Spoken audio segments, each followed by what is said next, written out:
We're back, Seven Rivers Racing on KQEG TV. I'm Dan Dyker along with Chuck Deery. He is the man with the master plan here at the Crosse Speedway. Has been for, I think, over 25 years now. That Chuck has been a permanent fixture here at this raceway and has been deeply involved in those years with the progression of the Oktoberfest Race weekend. Probably one of the largest gatherings of racers and race fans in the country you're going to find in October. We're going to talk more about the program coming up Friday. It looks as though we've got our local track champions that have been taken care of. More track champions will be crowned from other divisions. But kind of give us a synopsis on what happens Friday at Fest. Well, Fridays, it's where the super lates really kick in. The premier event of that night is the Trickle 99.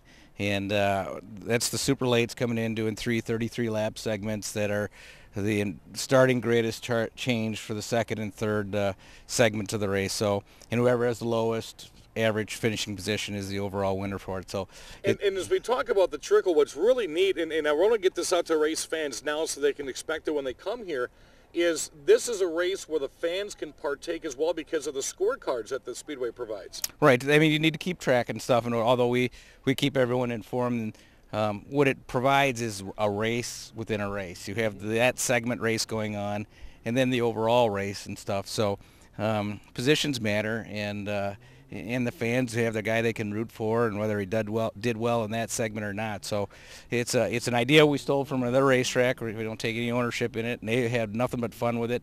And so we've taken it here, and the drivers love it, and the fans love it as well. And, of course, Dick Trickle will be out here for the 43rd annual Oktoberfest races. Absolutely. Dick, he looks forward to coming here. He calls us and asks us, when can he show up? And, so he's... and the answer is anytime. Yeah. We know when he's here, but right. He's a good guy, and we're great. He's such a legend in the industry and a legend in the sport, and it's an honor for us for letting us name the event after him, and so it's a nice tie-in, and again, it's all part of that whole family thing that we're doing here at Fest with the racing community, and Dick part of it, and the racers, so it's a good deal. And then, of course, Saturday is pretty much when things kick into high gear. Things start a lot earlier, and again, check out the newspaper. Keep it with you. We do have them here at the racetrack, or maybe ask somebody to find out what the schedule looks like, because that day is really when things have really are about to hit their peak when you talk about the practices and all the different divisions of cars that are going to be on this racetrack. Well, without a doubt. Again, that's another super late model deal, but the ASA Tour comes in and finishes. So that's their first day of being in here. The Mid-American cars are here. Of course, we're bringing in the short trackers, the Internationals, which is a four-cylinder powered car, and they're running on the big track. And there's a few other things that go on here. 18 divisions. I really can't remember all of them. I just take them one at a time. But it's a long day. But when the racing starts, it's just awesome to see the different cars and the racing that goes on, and it's a great deal of fun. We start a little early so we can end a little bit early because we are into the fall colors and fall weather at that time of year, and so we're just trying to work with the fans on that as well, and again, it just adds to the whole the atmosphere of the event, and it's a good deal. And of course, the Saturday preliminaries and the practice races are all going to culminate into the big one on Sunday, and that, of course, is the ASA 100-lap race, which brings people out of their campers, and you can look. There's just a sea from turn 1 to turn 4. There's not an open seat down here for that race. Well, I sure hope so. And but it is Fest, and that's where the Oktoberfest winner is crowned, and that's a very nice thing to put on their resume as a driver or even participating in it, and it's a great event. Of course, we have support events for that. Again, the Oktoberfest Challenge, we added that.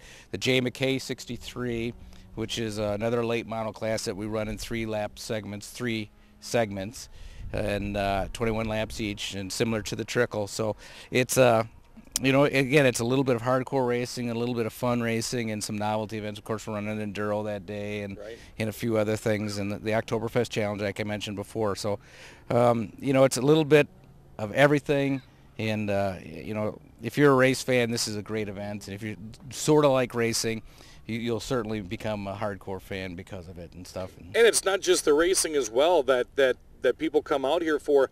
There's family reunions that go on out here. You have people that have not seen each other since last Oktoberfest that come out here, and you see them in the camper village. You see them here for the big breakfast. You see them here when they have the services going on. And the other thing I like is the Racers Reunion, where you bring past feature winners and track champions from not only last year and 5 years ago, but 20, 30, 40 years ago. Without a doubt. Again, as we always would say, or as we do say, this is our event, ours being the racing community. And a champion in any class 4 years ago, 5, 10, 15 years ago, we feel they still need to be recognized for their contributions that they made to the sport during that year. And so we have a Racers Reunion for those guys where we let them in and then feed them and wine them and dine them. And then the fans get to meet them and greet them too. So you get to meet some of your old heroes, and it's just part of the nostalgic event, nostalgic of the event, and it just adds a different twist to it. And I thoroughly enjoy it, seeing the stars of the yesteryear or yesterday. So right. Another big part is the, and this is one of these type of races, if you've never been here, folks, there's so much fan hands-on interaction here. You're not left out of the pits. You can go meet your favorite drivers. They'll roam through the grandstands. They'll be in the campgrounds. And one of the big events there that looks as though it may be moved this year is the on-track autograph session. Looks like it's tentatively set for Saturday afternoon instead of the Sunday morning.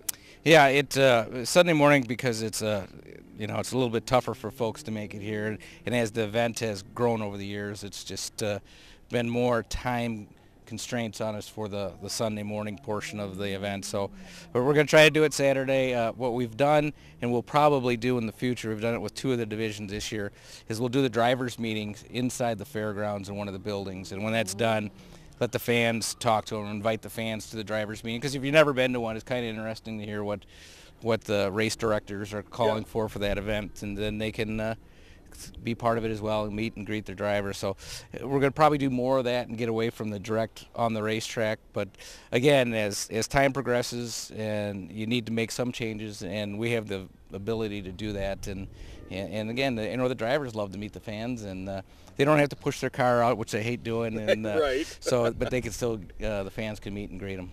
I've dealt with that the past couple of years. It's really hard to get a driver and his crew to push that car out here on a Sunday morning before 9 o'clock. Again, if you need more information, go to lacrossespeedway.com, oktoberfestraceweekend.com. The press releases just keep flying. There's more information that keeps coming out on a weekly basis.